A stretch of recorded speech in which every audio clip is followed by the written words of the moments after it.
10 strategy बताऊंगा, not any trick, to increase your Meesho sales 5x। और ये कोई स्ट्रैटेजी है, ट्रिक नहीं है। तो अगर मीशो पे करने वाले हो या कर रहे हो या करने की सोच रहे हो तो ये स्ट्रैटेजी आपके बिजनेस को 5x कर देगी। अगर आप पूरा ई कॉमर्स सीखना चाहते हो या चाहते हो कि मैं आपका ब्रांड ग्रो करूं तो नीचे टीम का नंबर आ रहा है, कॉल करो। Strategy number 1, understanding the customer mindset. आज कस्टमर विंडो शॉपिंग करता है, मतलब वो मीशो के होम पेज पे जाता है और चेक करता है। अगर उसे वो प्रोडक्ट अच्छा लगता है तो वो बाय कर लेता है, चाहे उसे उसकी नीड हो या ना हो। तो अगर आपको मीशो पे अपनी सेल्स बढ़ानी है तो आपको होम पेज पे आना पड़ेगा। और होम पेज पे आने के लिए आपको पहले अपनी कैटेगरी के अंदर अच्छी सेल लानी पड़ेगी। अगर अपनी कैटेगरी में अच्छी सेल लेकर आओगे तो आप मीशो के होम पेज पे आओगे, और होम पेज पे आओगे तो आप उन कस्टमर को भी अपने प्रोडक्ट बेच पाओगे जो कस्टमर आपके प्रोडक्ट को सर्च नहीं कर रहे, और आप अपना एक बिजनेस को बड़ा कर पाओगे। अल्टीमेटली अपना बिजनेस का वॉल्यूम बड़ा कर पाओगे, अपनी सेल्स को बड़ा कर पाओगे। Strategy number 2, Meesho mall. आपको अपने सेलर अकाउंट को मीशो मॉल में ऑनबोर्ड करना पड़ेगा। बहुत सारे प्रीमियम ब्रांड्स ने मीशो मॉल में ऑनबोर्ड करके बहुत सारे प्रीमियम कस्टमर्स बनाए हैं, और वो प्रीमियम कस्टमर उनके लॉयल कस्टमर बन चुके हैं। तो अगर आपको अपना एक ब्रांड बनाना है या फिर आपको एक बहुत बड़ा सेलर अकाउंट बनाना है जिससे आप एक बहुत अच्छी सेल कर सको, तो मीशो मॉल में आना मैंडेटरी है। अब मीशो मॉल में कैसे आते हैं उसका पूरा पीडीएफ मैंने कमेंट सेक्शन में दे रखा है, जाके वो चेक कर लो। स्ट्रैटेजी नंबर 3, वीडियो कॉमर्स, मतलब लाइव सेलिंग। मीशो को देखकर फ्लिपकार्ट और अमेजोन ने भी लाइव सेलिंग स्टार्ट करी थी। और लाइव सेलिंग बेसिकली पहले चाइना से स्टार्ट हुई थी, बट आज की डेट में हर कस्टमर ये चाहता है कि वो प्रोडक्ट को लाइव देख ले कि प्रोडक्ट कैसा है, और वो देख के वो बाय करता है। और मीशो में लाइव सेलिंग बहुत काम करती है। तो इसलिए अगर आपको अच्छी सेल्स बढ़ानी है या अच्छा बिजनेस बनाना है मीशो के थ्रू, तो आपको लाइव सेलिंग में पार्टिसिपेट करना पड़ेगा। मतलब ये है कि आपको महीने में एक बार कम से कम लाइव सेलिंग करनी पड़ेगी, जिससे आप अपने प्रोडक्ट को लाइव दिखा सको और आप अपनी सेल्स को बड़ा कर सको। और ट्रस्ट मी, हमारे क्लाइंट्स की जो 20% सेल्स बढ़ी है वो लाइव सेलिंग से बढ़ी है। इसलिए मेक श्योर आप महीने में सिर्फ एक बार, कम से कम एक बार लाइव सेलिंग में जरूर आओ, जिससे आप अपनी सेल्स को बढ़ा सको। Strategy number 4, right product category. अब प्रोडक्ट की कैटेगरी को सही होना आपके लिए बहुत ज़रूरी है। अगर आप बहुत सारे कस्टमर को देखोगे तो वो प्रोडक्ट की कैटेगरी को फॉलो करते हैं और अपना मनचाहा प्रोडक्ट पसंद करते हैं। जैसे मान के चलो, अगर किसी लेडीज़ को लेडीज टॉप लेना है तो वो क्या करेगी, होम पेज पे जाएगी, फिर वुमेन वेस्टर्न वियर और टॉप, और यहाँ से जाके जो प्रोडक्ट उसको अच्छा लगेगा वो उसको बाई कर लेगी। तो मेक श्योर आपका प्रोडक्ट राइट कैटेगरी में होना चाहिए। अब राइट कैटेगरी में अगर आप नहीं होते हो तो आपके दो नुकसान होंगे। पहला होता है एल्गोरिथम का नुकसान, और अगर आपका प्रोडक्ट राइट कीवर्ड्स पे रैंक नहीं होगा तो आपकी ऑर्गेनिक रैंक कभी नहीं आएगी, और आप जिंदगी भर सिर्फ एड्स चलाते रह जाओगे और आप हमेशा लॉस ही करते रहोगे। तो मेक श्योर अगर आपकी ऑर्गेनिक सेल्स नहीं आ रही है तो पहले चेक कर लो कि आपका प्रोडक्ट राइट कैटेगरी में है भी या नहीं। राइट कैटेगरी में ना होकर जो आपका दूसरा सबसे बड़ा नुकसान होगा वो होगा कस्टमर का नुकसान।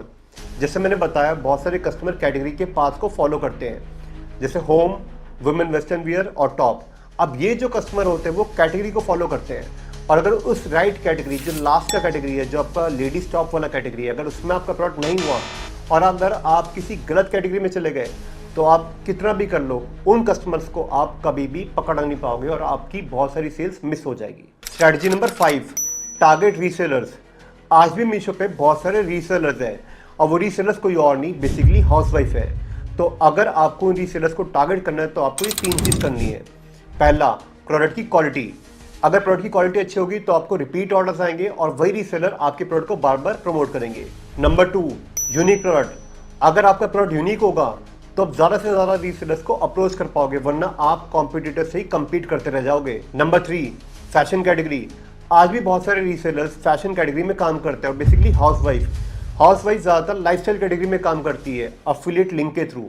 तो मेक श्योर आप फैशन कैटेगरी में ज़्यादा काम करो, और डेटा के हिसाब से मीशो में ज़्यादातर सेल लाइफस्टाइल कैटेगरी में होती है, मतलब फैशन कैटेगरी में होती है। तो मेक श्योर आप फैशन कैटेगरी में ज़रूर सेल करो।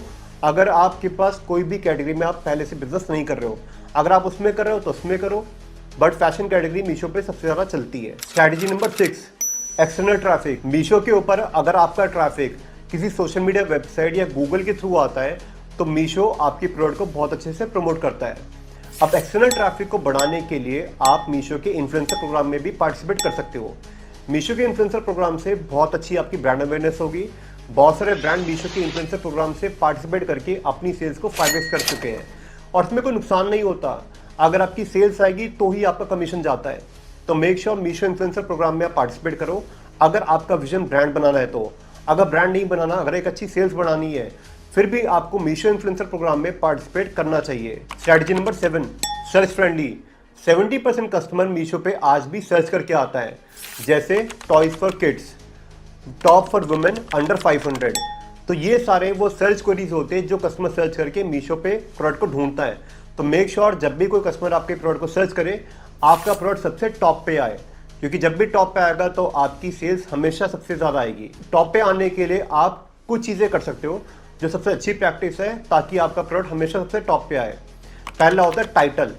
आपको अपने टाइटल में राइट कीवर्ड्स डालने हैं। मेक श्योर कीवर्ड्स की स्टफिंग मत करना, सिर्फ वही कीवर्ड डालना जो आपकी प्रोडक्ट के लिए सबसे ज़रूरी है।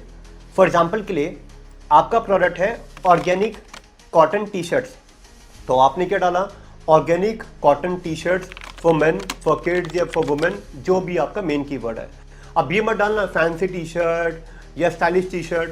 अगर आपका प्रोडक्ट ऑर्गेनिक टी शर्ट है और उस तरह की ऑडियंस को टारगेट करने के लिए है, तो आपको हमेशा ऑर्गेनिक, सस्टेनेबल, जो भी आपके प्रोडक्ट के नियर बाय सर्च क्वेरीज है, आपको वही डालनी है। ये नहीं कि आप सब कुछ डाल दो, टी शर्ट भी, किड्स भी, बच्चे भी, सब डाल दोगे ना, तो आप क्या करोगे, कीवर्ड की स्टफिंग कर दोगे, तो आपको क्या होगा, इरेलीवेंट ट्रैफिक आएगा, और इरेलीवेंट ट्रैफिक आने से आपकी सेल्स कभी भी नहीं बढ़ेगी। ठीक है। नंबर 2 होता है डिस्क्रिप्शन। डिस्क्रिप्शन में भी आपको कीवर्ड स्टफिंग नहीं करनी है, आपको सिर्फ वो राइट कीवर्ड डालने हैं जो आपके प्रोडक्ट के लिए बहुत ज़्यादा ज़रूरी है। एग्जाम्पल के लिए मैं आपको दिखाता हूँ, ये एक फ़ोन है, ठीक है। जैसे मान के चलो ये एक सैमसंग का S24 अल्ट्रा है, ठीक है। तो मैं इसमें क्या डालूंगा, सैमसंग S24 अल्ट्रा, ठीक है। इसके नियर बाय ही कीवर्ड्स डालूंगा जो मेरे प्रोडक्ट के रेलिवेंट रहेंगे। अब अगर मैं मान लो इसके लिए कुछ भी डाल दूँ, latest phone, premium phone, stylish phone, हाँ थोड़ा बहुत रिलेटेड है, बट मैं ऐसा नहीं कि ना सब कुछ डाल दूँ, latest phone for today's latest phone या लेटेस्ट फ़ोन फॉर टुडे, मतलब कुछ भी नहीं डालना है। आपको वही डालना है जो लोग सर्च कर रहे हैं और आपके प्रोडक्ट के नियर बाय है। ऐसा नहीं कि कुछ भी डाल दिया, कुछ भी डालोगे तो क्या करोगे, कीवर्ड की स्टफिंग करोगे, कन्वर्जन रेट हमेशा डाउन रहेगा, कभी भी ऊपर नहीं आ पाएगा। डिस्क्रिप्शन के बाद जो तीसरी चीज़ होती है वो होती है इमेजेस। तो मेक श्योर आप अपनी इमेजेस को बहुत अच्छा रखो, जो फ्रंट इमेज होती है वो बहुत अच्छी होनी चाहिए, और इससे क्या होगा, लोग मेरे प्रोडक्ट पे क्लिक करेंगे। जब वो क्लिक करेंगे तो हमारी बाकी की इमेजेस बहुत अच्छी होनी चाहिए, क्योंकि वही चीज़ कस्टमर को कन्वर्ट करेगी, डिसीजन बनाने में हेल्प करेगी कि वो आपका प्रोडक्ट बाय करे। फ्रंट इमेज से सिर्फ कस्टमर को लाओगे, बट बाकी की इमेजेस से आप कस्टमर को एक्चुअल में अपना प्रोडक्ट सेल कर पाओगे। ठीक है। इमेजेस के बाद जो सबसे इंपॉर्टेंट है वो है आपका रेटिंग्स और रिव्यूज़। अगर आपकी रेटिंग और रिव्यूज़ बेकार है तो आप कितने भी ऐड चला लो, कितना भी कुछ कर लो, आपकी सेल्स कभी नहीं बढ़ पाएगी। आप खुद सोचो, बीइंग एज अ कस्टमर, अगर प्रोडक्ट की रेटिंग या रिव्यूज़ अच्छे नहीं होंगे तो क्या आप वो प्रोडक्ट को बाय करोगे? इनफैक्ट अगर आपकी रेटिंग और रिव्यू अच्छे नहीं होंगे ना, तो आप एड्स चलाते रहोगे और मीशो आपका प्रोडक्ट कभी भी ऑर्गेनिकली प्रमोट नहीं करेगा। तो आपका मैक्सिमम पैसा सिर्फ एड्स में जाएगा और आप प्रॉफिट कभी नहीं कमा पाओगे। अब आती प्राइसिंग। तो मेक श्योर आपकी प्राइसिंग कॉम्पिटिटिव हो। अब प्राइसिंग का मतलब ये नहीं है, बहुत सारे लोग क्या होता है अपना प्राइस बहुत ज़्यादा डाउन कर लेते हैं सिर्फ सेल्स लाने के लिए, कंपटीशन से फाइट करने के लिए। आपको प्राइस उतना रखना है जिससे आपका लॉस ना हो, जिसे कहते हैं कॉम्पिटिटिव प्राइस।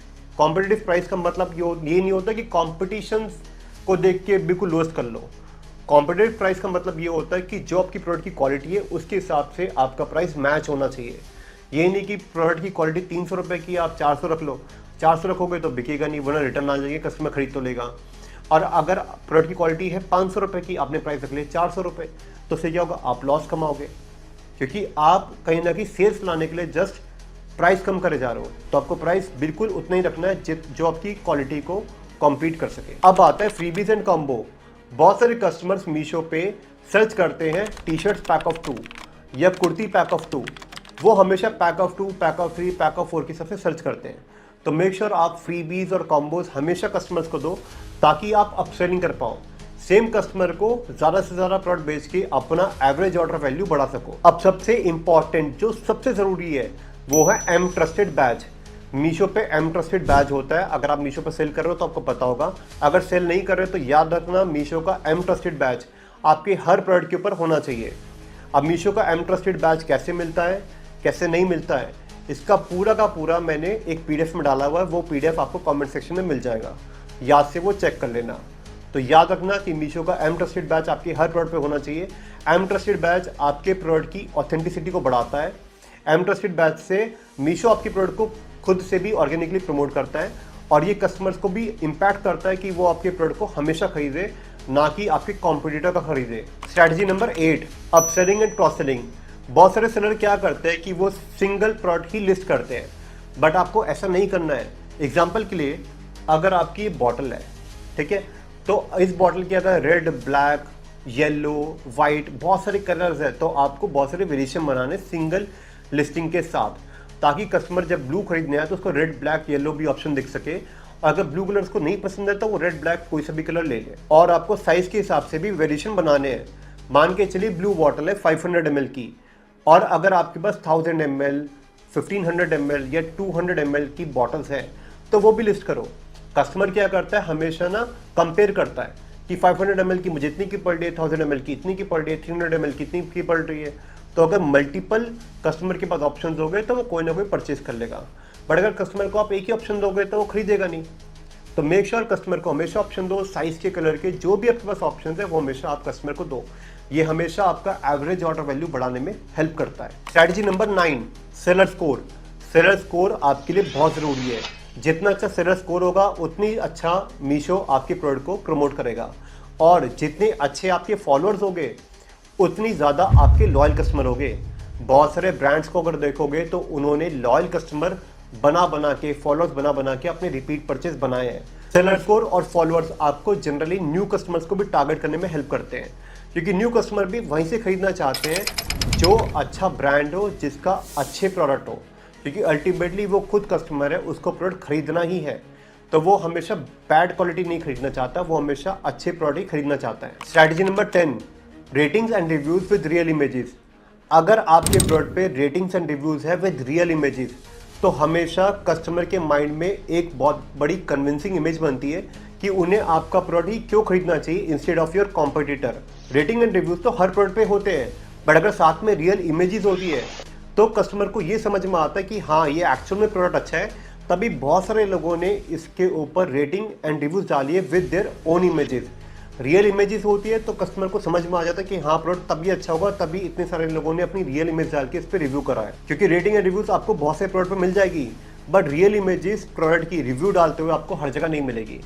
और जिस प्रोडक्ट पे जितनी ज़्यादा रियल इमेजेस होगी विद रेटिंग एंड रिव्यूज, उतना ही ज़्यादा मीशो आपके प्रोडक्ट को प्रमोट करेगा ऑर्गेनिकली, और उतनी ज़्यादा कस्टमर कन्विंस हो पाएंगे कि उन्हें आपका प्रोडक्ट क्यों खरीदना चाहिए। चाहे भले आपका प्रोडक्ट महंगा हो, बट अगर उसके ऊपर रियल इमेजेस होगी ना, तो आपकी हमेशा सेल्स सबसे ज़्यादा आएगी। अब इन रिव्यूज लाने के लिए बहुत सारे सेलर्स ऑर्गेनिक मेथड यूज़ करते हैं और बहुत सारे पेड मेथड यूज़ करते हैं। अगर आपको पेड मेथड भी यूज़ करना पड़े तो आप करो, क्योंकि कहीं ना कहीं ये आपका बिजनेस है, और अगर बिजनेस लाने के लिए आपको कुछ भी करना पड़े तो मैं कहता हूँ करो। अगर आप नहीं करोगे तो आपको कॉम्पिटिटर करेगा। अब ऑर्गेनिक मेथड क्या होता है, पेड मेथड क्या होता है, ये सब आप मेरी टीम से डिस्कस कर सकते हो, नीचे कमेंट सेक्शन में आपको नंबर मिल जाएगा। अब अगर ये सारी स्ट्रैटेजियाँ फॉलो करोगे तो मीशो पे आपकी सेल 100% आएगी। बहुत सारे लोग क्या करते हैं, टिप्स एंड ट्रिक्स देखते हैं और दबा के ऐड चलाते हैं। देखो, आपका मकसद बिजनेस से प्रॉफिट कमाना है, लॉस कमाना नहीं। और प्रॉफिट कमाने के लिए आपको ये समझ आना चाहिए कि आपको स्ट्रैटेजी यूज़ करनी है, क्योंकि टिप्स एंड ट्रिक्स यूज़ करोगे तो शॉर्ट टर्म में छोटी मोटी सेल ले आओगे, पर इन छोटी मोटी सेल के साथ बहुत सारा एक्सपेंस भी बढ़ेगा, एड्स और जो भी आप अननेसेसरी खर्चे करोगे। तो हमेशा स्ट्रैटेजी पे काम करोगे तो लॉन्ग टर्म एक अच्छा सस्टेनेबल बिजनेस बना पाओगे, वरना टिप्स एंड ट्रिक्स देखोगे तो हमेशा लॉस कमाओगे। सेल्स तो कमाओगे पर लॉस कमाओगे, प्रॉफिट नहीं कमाओगे। और बिजनेस हमेशा प्रॉफिट के लिए किया जाता है, लॉस के लिए नहीं। ये सारी की सारी 10 स्ट्रैटेजी मैंने पीडीएफ में भी डाली है, वो आपको नीचे कमेंट सेक्शन में मिल जाएगी, तो मेक श्योर जाके चेक कर लेना। अगर वीडियो से भूल जाओगे देखकर तो वो पीडीएफ जरूर डाउनलोड करके देख लेना, और जब भी बिजनेस करोगे तो डेली चेक करना। अगर आप ये सब फॉलो नहीं कर रहे हो तो 100% आपकी सेल्स नहीं आ रही। अगर आपने 10 की 10 फॉलो कर ली, आपकी सेल्स आने से कोई नहीं रोक सकता। अब अगर आप चाहते हो कि ई कॉमर्स सीखना चाहते हो तो मैंने पूरा लेवल 1, लेवल 2, लेवल 3 कोर्स बनाया हुआ है अमेजन का। लेवल 1 में क्या है, लेवल 2 में क्या है, लेवल 3 में क्या, आपको यहाँ पे स्क्रीन पे दिख रहा होगा। इसके अलावा अगर आपको अभी भी कोई डाउट है, कुछ नहीं समझ आ रहा है, तो यहाँ पर नीचे टीम का नंबर है, आप उनसे भी बात कर सकते हो। ओवरव्यू दे देते हो। लेवल 1 उनके लिए है जिनको ई कॉमर्स के बारे में कुछ नहीं पता। लेवल 2 उनके लिए है जिनको ई कॉमर्स के फंडामेंटल्स बहुत थोड़े थोड़े पता है, बट अमेजन की एग्जैक्ट फंडामेंटल्स की क्या क्या होता है और कैसे सेल्स बढ़ती है वो फंडामेंटल सीखना ज़रूरी है। वो फंडामेंटल्स मैंने लेवल 2 में बताए हैं और लेवल 3 के अंदर मैंने एग्जैक्ट बताया कि कैसे आप एक अच्छा बिजनेस बना सकते हो। अगर आपको महीने की 5 लाख से लेकर 50 लाख या 1 करोड़ की सेल लानी तो लेवल 3 आपके काम का है, वो ज़रूर देखना। वो फंडामेंटल की बात का कंसेप्ट है। लेवल 3 कोर्स के साथ साथ हम आपको सर्टिफिकेट भी देते हैं और उस सर्टिफिकेट से आपको एक रिकॉग्निशन मिलती है, जिससे आपकी एक अच्छी इमेज बनती है और आप किसी भी कंपनी में इंटरव्यू देने जाते हैं तो वो सर्टिफिकेट आपको जॉब लेने में हेल्प करता है। और जैसे मैंने बताया कि हमारी खुद की कंपनी आपको 100% हेल्प करेगी, जिससे आपकी जॉब 100% लग जाए। अब अगर आप चाहते हैं कि मैं आपका अकाउंट मैनेज करूं या आपका ब्रांड बनाऊं, तो नीचे टीम का नंबर आ रहा होगा, टीम से कनेक्ट कर सकते हो और आप अपने अकाउंट की ऑडिट करा सकते हो। So this is the video. आशा करता हूं आपको बहुत कुछ सीखने को मिला होगा। I will see you in the next video. Take care.